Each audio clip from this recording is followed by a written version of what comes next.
बहुत समय पहले की बात है। आनंदपुर एक समृद्ध और सुखी गांव हुआ करता था। वहां सब लोग मिलजुल कर रहते थे। सभी गांव वाले बहुत खुश थे क्योंकि इस बार सबकी फसल बहुत अच्छी हुई थी। क्या हुआ सुखीलाल, इतने दुखी क्यों हो? दुखी नहीं होगा तो क्या करेगा, बेचारा किस्मत का मारा। अब ये सोच सोच कर परेशान है कि जमींदार का लगान कैसे चुकाएगा। सुखीलाल एक गरीब किसान था। वह मेहनती तो था पर बुद्धि से कमजोर था।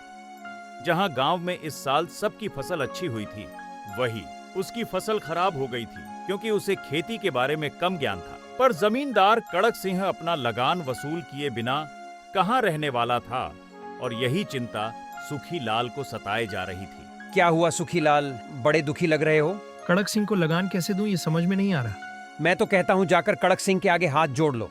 उसका नाम कड़क सिंह जरूर है पर वो नारियल की तरह है, ऊपर से कड़क और अंदर से नरम। वो तुम्हारी बात जरूर समझेगा। शायद तुम सही कह रहे हो। गांव वालों की बात सुन सुखीलाल कड़क सिंह के घर गया। आओ सुखीलाल, आओ। लगान देने आए हो क्या? लगान देने तो नहीं, पर उसी के बारे में बात करने आया हूँ आपसे। बात कैसी बात? इस बार भी मेरी सारी फसल खराब हो गई। अगर लगान माफ हो जाता तो बड़ी कृपा होती। क्या लगान माफ कर दूं? अगर ऐसे ही मैं सबके लगान माफ करने लगा तो फिर मेरा क्या होगा? मैं समझ सकता हूँ, पर मैं वादा करता हूँ कि अगले साल मैं पिछले सारे लगान एक साथ चुका दूंगा। कड़क सिंह एक अच्छा इंसान था, इसलिए वो सुखीलाल की बात मान गया। ठीक है। बहुत बहुत धन्यवाद कड़क सिंह, तुम्हारा ये एहसान मैं कभी नहीं भूलूंगा। सुखीलाल को कड़क सिंह ने अपनी जमीन पर खेती करने की इजाजत दे दी और जब एक दिन सुखीलाल खेत साफ कर रहा था तो खुदाई करते वक्त एक झाड़ के नीचे उसे कुछ मिला। लगता है जमीन के अंदर कुछ है। सुखीलाल बिना देर किए जमीन को जल्दी जल्दी खोदने लगा। थोड़ी देर खुदाई करने के बाद उसने जमीन के अंदर एक घड़ा पाया। सुखीलाल ने घड़ा निकाला और देखा कि घड़ा सोने के सिक्कों से भरा हुआ था। इतने सारे सोने के सिक्के, वो भी कड़क सिंह की जमीन में। लगता है उसके दादा परदादा ने छुपाए होंगे। मुझे आसपास भी खुदाई करनी चाहिए, शायद और भी ऐसे घड़े मिले। सुखीलाल आसपास की जमीन भी खोदने लगा और धीरे धीरे उसे एक एक करके सोने से भरे 5 घड़े मिले। अरे वाह, किस्मत हो तो कड़क सिंह जैसी। उसके खेत में सोने का खजाना गड़ा था और उसे पता तक नहीं। अभी जाकर उसे ये सोने से भरे घड़े देता हूँ और बदले में अपना लगान माफ करवा लूंगा। अरे सुखीलाल, अपने साथ इतने सारे घड़े लेकर कहाँ जा रहे हो? ये कोई मामूली घड़े नहीं है कड़क सिंह, इनमें सोना भरा है। क्या सोना? फिर तो तुम्हारी किस्मत खुल गई। सही कहा, पर किस्मत मेरी नहीं, तुम्हारी खुली है, क्योंकि ये घड़े मुझे तुम्हारे खेत में खुदाई के दौरान मिले, इसलिए इनके हकदार तुम हो। हा हा हा, क्या मजाक कर रहे हो सुखीलाल? और चलो, मैंने मान भी लिया कि ये मेरे खेत में मिले हैं, पर हवा, पानी और जमीन में किसी का हक नहीं होता। ये तुम्हारी मेहनत का फल है, तुम ही रखो इसे। नहीं नहीं, मैं इसे नहीं रख सकता। ये तो तुम्हें लेना ही होगा, आखिर ये तुम्हारी अमानत है। नहीं, ये तुम्हें मिले हैं, तुम ही रखो इसे। कड़क सिंह मन का अच्छा इंसान था, इसीलिए उसने सुखीलाल को सोने से भरे घड़े रखने को कहा। लेकिन बेवकूफ सुखीलाल को यह बात समझ में नहीं आई और दोनों में बहस छिड़ गई कि घड़ा कौन रखेगा। और देखते देखते बहस इतनी बढ़ गई कि इसका फैसला करने के लिए दोनों पंचायत चले गए। इस खजाने में सुखीलाल का ही हक है। उसने मेहनत की, खुदाई की और खजाना उसे मिला। इससे मेरा कोई लेना देना नहीं। पर मिली तो तुम्हारे जमीन में ना। रुको सुखीलाल, अगर कड़क सिंह खुद तुम्हें खजाना रखने को बोल रहा है, फिर तो इसे तुम्हें ही रखना होगा। यही पंचायत का फैसला है। आगे तुम इस खजाने के साथ जो करना चाहो वो करो। मैं पंचायत के फैसले से सहमत नहीं हूँ। अगर कड़क सिंह खजाना नहीं लेगा तो मैं वापस उन घड़ों को खेत में छुपा दूंगा।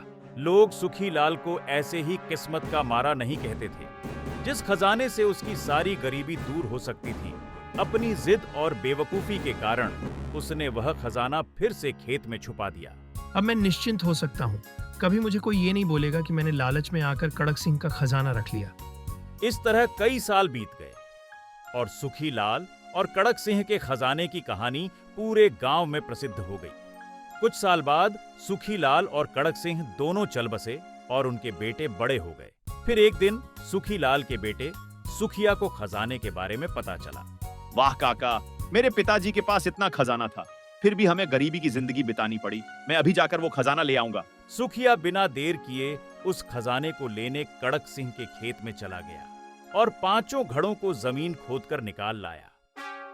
पर जब यह बात कड़क सिंह के बेटे रुद्र को पता चली तो वह तुरंत सुखिया के पास गया। सुखिया, अरे ओ सुखिया, बाहर आओ, जल्दी बाहर आओ। क्या हुआ? इतना शोर क्यों मचा रहे हो? क्योंकि चोर को जोर से ही बुलाया जाता है, तभी उसे सुनाई पड़ता है। तुम्हारी हिम्मत कैसे हुई मुझे चोर कहने की? क्योंकि तुमने मेरे खेत से खजाना चुराया है, 5 सोने के सिक्कों से भरे घड़े। भूल गए क्या? मैंने कोई चोरी नहीं की। वो खजाना मेरे पिता सुखीलाल ने वहां रखा था। पंचायत ने भी यही फैसला किया था कि वो खजाना मेरे पिता का है। मैं नहीं मानता किसी पंचायत की बात। वो मेरी जमीन है और मेरी जमीन में जो भी होगा वो मेरा होगा, चाहे फसल हो या खजाना। अब जाओ और चुपचाप वो घड़े लाकर मुझे दो, वरना अच्छा नहीं होगा। ऐसे कैसे दे दूं? जमीन तुम्हारी है तो क्या हुआ? मेहनत तो मेरे पिता की थी, खजाना उन्हें मिला था।